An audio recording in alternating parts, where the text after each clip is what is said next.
잘퀴즈 TV에 오신 전국의 학부모 여러분, 그리고 수능생 여러분, 이 영상을 접하실 때는 이미 수능이 끝나고 있겠지만요. 지금 제가 영상을 찍고 있는 이 시간은 3시 40분을 넘어가고 있습니다. 지금 이 시간은 아마 탐구 영역에서 마지막 투혼을 발휘하고 있으리라 생각이 됩니다. 자, 어쨌거나 이 영상을 보고 볼 때는 여러분들은 수능 시험을 다 치르고 났거나, 그리고 뭐 메가스터디나 EBS나 이투스 등 사이트에 들어가서 내 점수가 얼마나 될까 하고 가채점을 하고 그 결과를 얻고 난 뒤일 것입니다. 또 일부 부모님들은 미리 제 영상을 보고 어느 정도 대처를 하시겠지만요. 우리가 매년 해를 거듭해도 똑같은 일이 벌어지는 게요. 물론 수능 열심히 치르고 와서 7시나 이쯤 되면은 이제 정답하고 뭐 이런 그를 맞춰볼 수 있는 프로그램이 형성이 돼서 들어가서 다 이렇게 마킹을 한 다음에 딱 점수 클릭을 하는 순간 대단한 찰나거든요. 한 찰나, 불가에서 얘기하는 찰나에 많은 아이들이 환호를 지르고, 많은 아이들은 아니겠죠. 아쉬워하고, 이게 뭐야? 이거 내가 왜 틀렸지? 이러고요. 오답을 보는 순간에 거의 다, 이럽니다. 내가 왜 이런 실수를 했지? 그리고 또 조금 더 의욕이 있고 욕심이 있는 아이들은 또 해설 강의를 들으면서 내가 이 문제를 왜 틀렸나 보고 쭉 보고 나서 결론을 냅니다. 내가 조금만 더 신경을 쓰고 봤으면은 전체적으로 이번 수능에서 거의 한 50점 정도가 업 될 수 있었는데 이거를 놓쳤구나. 그리고 이거는 단순히 실수다, 이렇게 치부합니다. 그리고 재수를 해야지. 하지만요, 또 나머지 내일 모레쯤 되면은 뭐 대학을 가야지, 뭐 이렇게도 하고요. 대학을 가서도 계속 자기가 실수로 틀렸다는 그 부분 때문에 포기하지 못하고 2월 말쯤 돼서 재수를 하거나 또 아니면 반수를 하게 됩니다. 그렇지만요, 많은 아이들이 그렇게 해서 성공할 확률은 제 경험으로는 한 5% 내외다. 단순히 이때는 실수를 하지 말아야지 하지만은 이거는 웬만해서는 극복하기 어려운 부분이거든요. 그래서 재수를 하건 뭐 삼수를 하건 수능 시험을 다시 도전을 하건 그건 여러분들의 의지고 희망사항이겠지만요. 잘 생각을 해보세요. 과연 내가 그런 실수를 줄일 수 있느냐. 자, 초등학교 때부터 10년이 넘게 공부를 해오면서 잘 과거를 이렇게 보면은 내가 계속 실수를 해왔어요. 이것이 내가 물론 수능장에 들어가기 전에도 모의고사를 통해서 실수를 했다는 걸 알고 있어요. 그렇지만 마음을 굳게 먹고 또 들어가서 했지만은 또 같은 결과가 나왔을 거예요. 그것이 재수를 한다, 삼수를 한다고 변하지는 않습니다. 그렇다고 방법이 전혀 없는 것도 아니에요. 어떻게 공부를 하느냐에 따라 달라집니다. 그래서 거의 제가 시키는 대로 한 애들은 거의 99% 이상 이렇게 만회가 돼서 점수가 나오고 그러는데요. 공부하는 방법의 차이죠. 자, 우리가 시험을 보고 해설 강의를 들어보세요. 해설 강의를 들어볼 때 내가 이 문제를 풀 수 있느냐, 실수했느냐, 거기에 방점을 두지 말고요. 자기가 틀린 문제를 왜 틀렸나를 그 분석을 할 때는요, 내 능력이 부족해서 내가 꼼꼼하지 못해서 이건 둘째로 넘기고요. 여러분들은 가장 방점 있게 확실하게 봐야 될 부분은 바로 이 부분이에요. 선생님들이 해설을 해주고 블라블라 뭐 어떻게 해서 해주던 간에 그 문제의 해설에 그 도움을 주는 내용조차도 과연 내가 배운 교과 과정에 있었느냐 없었느냐, 이걸 따져봐야 돼. 이게 가장 중요하거든요. 그래서 여러분들이 틀린 문제에 잘 분석을 해보면 교과 과정에서 단 한 문제도 벗어난 게 없어요. 이건 굉장히 중요한 거거든요. 교과 과정을 제대로 이수했고, 그리고 집중력을 잃지 않고 제대로 분석을 하고 했으면 오답은 거의 없어요. 그러면 여러분들이 앞으로 수능을 볼 학생이나 수능을 또 재수를 해서 할 학생이나 앞으로 공부를 해야 될 방향이 여러분 교과 과정. 자, 교과 과정을 이수하는데 과연 어떤 특별한 방법이 있던가요? 그것을 확실하게 내 머릿속에다 탁 집어넣는 선생님이 계시던가요? 그것을 해줄 문제가 막상 나와서 선생님 설명해 주니 해결해 주는 거죠. 결국은 자기가 해야 되는 거거든요. 근데 그것이 교과 과정에서 벗어났냐 안 벗어났냐, 단 0.1%도 교과 과정에서 벗어나지 않았을 거예요.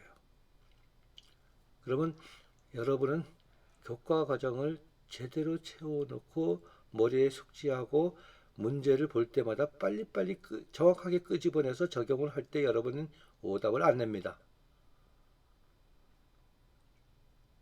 내 아이를 좋은 대학에, 인류대학에 보내줄 특별한 선생이 있다. 내 아이의 점수를 확실하게 올려줄 특별한 책이 있다. 이렇게 생각은 하지 마세요. 그런 건 없어요. 모든 것은 교과 과정에 수렴이 된다. 일부 수능 끝나고 만점자들이 어떻게 공부했어요? 저는 교과서만 봤어요. 코미디 하는 것도 아니고요. 그게 아니죠. 교과 과정을 배우는데 사람은 망각의 동물이거든요.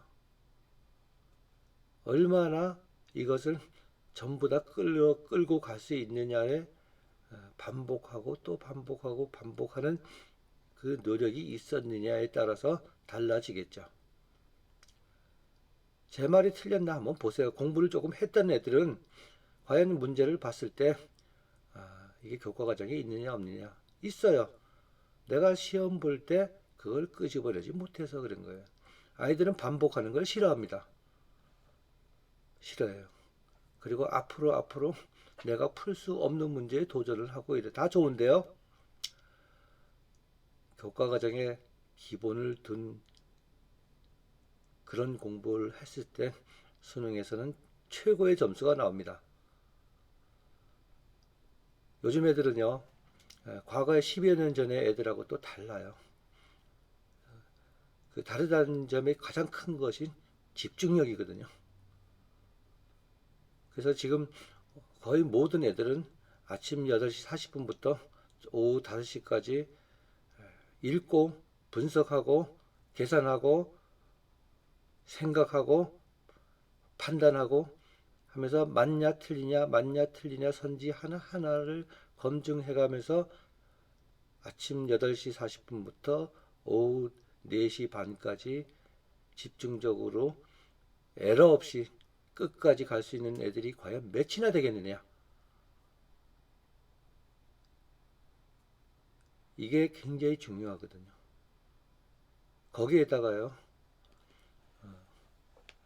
요즘 애들은 전 애들보다 부족한 것들이 많아요. 물론 초상위권 애들은 안 그렇겠지만요. 거의 모든 애들이 그렇게 겪고 있습니다. 공부하는 것도요, 눈으로 보고 귀로 듣는 공부를 즐겨 합니다. 예전에 애들은 거의 다 책을 읽어서 공부를 했거든요. 그리고 그 다음에는 강의예요. 근데 순서가 바뀐 공부를 하다 보면요, 자, 내가 오늘 분명히 그럴 거예요. 이거 왜 틀렸니? 실수예요. 저거는 왜 틀렸니? 아, 그건 내가 착각했나 봐요. 배운 거야? 예, 당연히 배웠죠.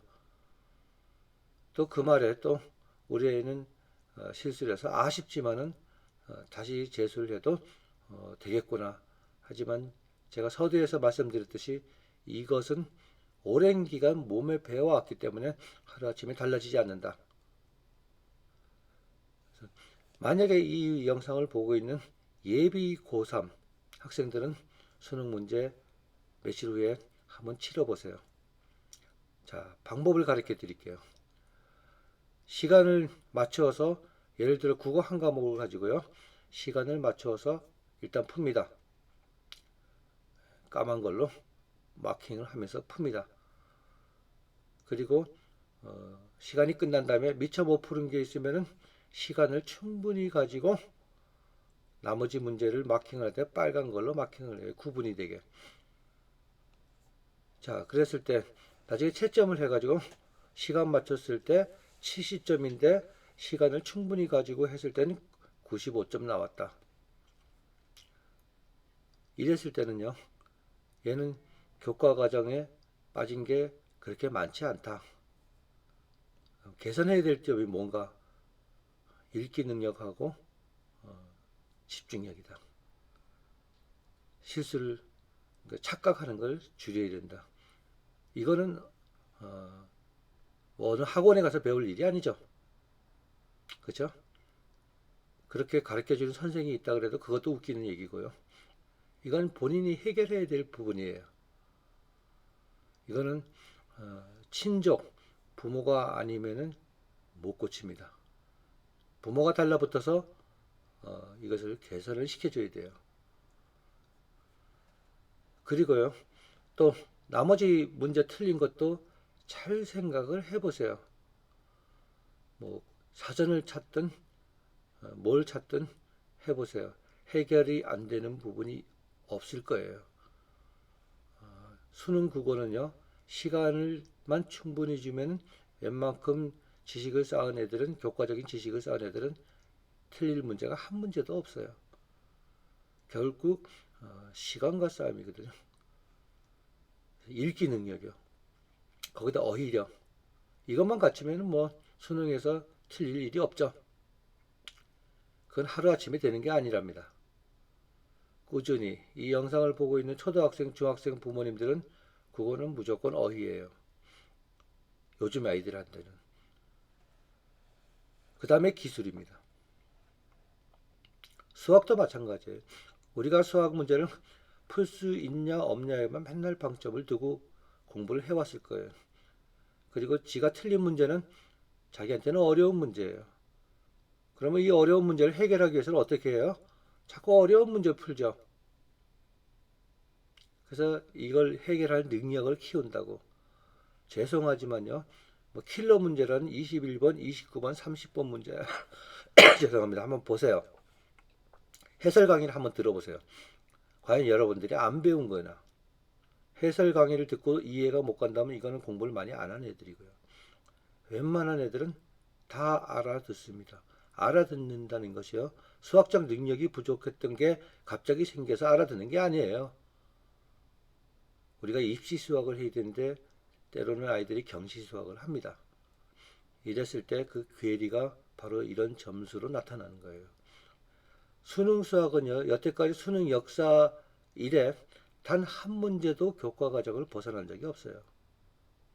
다른 과목도 마찬가지지만요. 그러면 공부해야 될 방향이 딱 잡히죠. 내 아이의 수학 실력을 올려줄 선생님은 없습니다. 내 아이가 보는 어떤 문제를 해결해 줄 선생님은 있어도요, 내 아이가 수능장에서 보는 수능 문제를 해결해 줄 선생은 없다는 얘기예요. 수학 공부 어떻게 해야 될지 방향이 잡힐 거예요. 내가 틀린 문제는 나한테는 어려운 문제예요. 어려운 문제로 어려운 문제를 해결하려고 들지 마세요. 또 문제가 바뀌면 절대로 그 문제 못 풉니다. 죄송하지만 기본기만 다 갖추면은, 그리고 머릿속에 떠올리면은 능히 풀어냅니다. 그러기 위해서는 수학할 때 생긴 악습부터 제거해야죠. 가장 기본적인 글씨, 알아보지도 못하는 계산 숫자, 거기다 풀이 과정을 생략하는 습관. 어떤 문제 풀어도 풀이 과정을 생략을 하면은요, 어디서 오답이 나오는지 몰라요. 그래서 뭐 간단히 수학을 짚어보지만 영어 역시 마찬가지예요. 자, 내가 영어에서 80점 나왔다. 이거 뭐예요? 왜 80점이 나왔을까요? 가장 큰 원인은 어휘예요. 문제를 많이 못 풀어서 80점 나온 경우는 없어요. 웬만큼만 어느 정도만 해줘도 영어는 어휘력만 제대로 갖추고 구문 실력만 갖추고 그러면 정답 나오거든요. 만점 나와요. 근데 어휘력을 올려줄 선생님이 있나요? 내 아이 머릿속에 어휘력을 집어넣어줄 기술자가 있나요? 지가 해야 되거든요. 그래서 공부해오는 과정에선 언어는, 제가 그랬죠. 사람은 망각의 동물이라고. 복습하고 복습하고 또 복습하고, 그래서 그걸 유지하려고 노력하는 과정에 만점이 나오는 거거든요. 이제 그걸 게을리하죠. 탐구. 국어 성적이 나쁘면 탐구 성적 나쁩니다. 당연히 나빠요. 분석하는 능력이 떨어지니까요. 제가 영어 과목에서 한 가지 간과한 게 있는데요. 여러분들이 제일 어려워하는 빈칸 완성, 문장 끼워 넣기, 문장 순서 맞추는 거, 이거 어휘력이 좌우하거든요. 어휘력. 한번 어휘력 테스트를 해보세요. 거의 우리 애는 다 맞아. 이게 바로 이제 착각하는 거거든요. 잘 보세요. 맞기는 맞는, 대충 맞기는 맞는데 품사가 틀려요. 그럼 문장 하나하나가 어설프게 번역이 됩니다. 어설픈 문장을 여러 개 갖다 놓고 순서 맞추려면 되나요?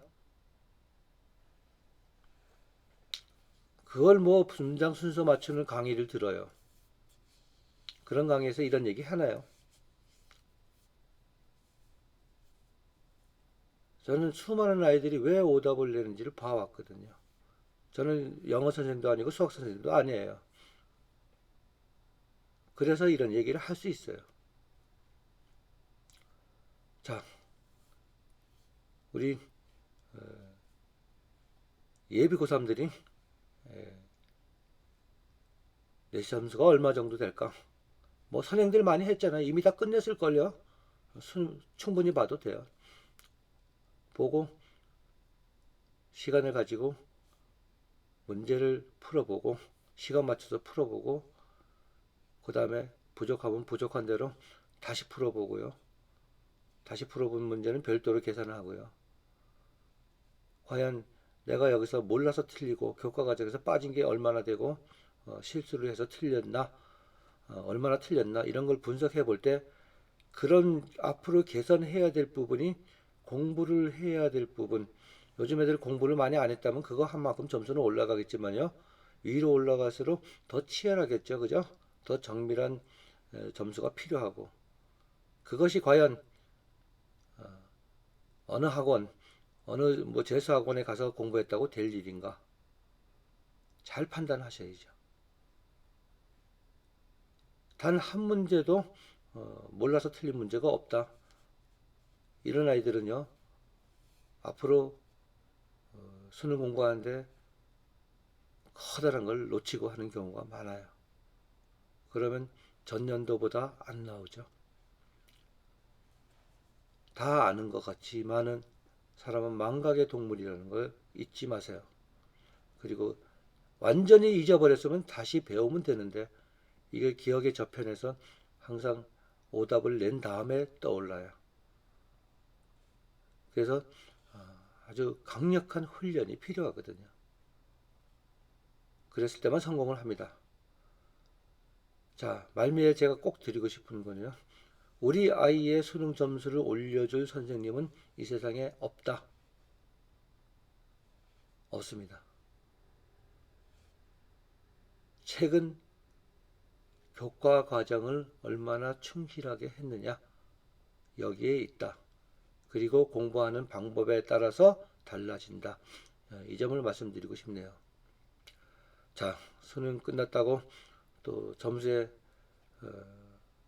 연연하시겠지만은 아쉽고 원통하고 분하시겠지만은 며칠 지나고 나면 또 평상시로 돌아갑니다. 돌아가서 또 새로운 계획을 잡더라도 판단 실수를 하지 말라. 또 제가 영상으로 하다 보니까 노골적으로 하고 싶은 얘기를 못한 것도 있어요. 사실은 또 그런 말 했다가 또 난리를 칠까봐. 어쨌든 골자는 제가 많은 것을 언급했다고 봐요. 자, 수험생들 수고 많았어요.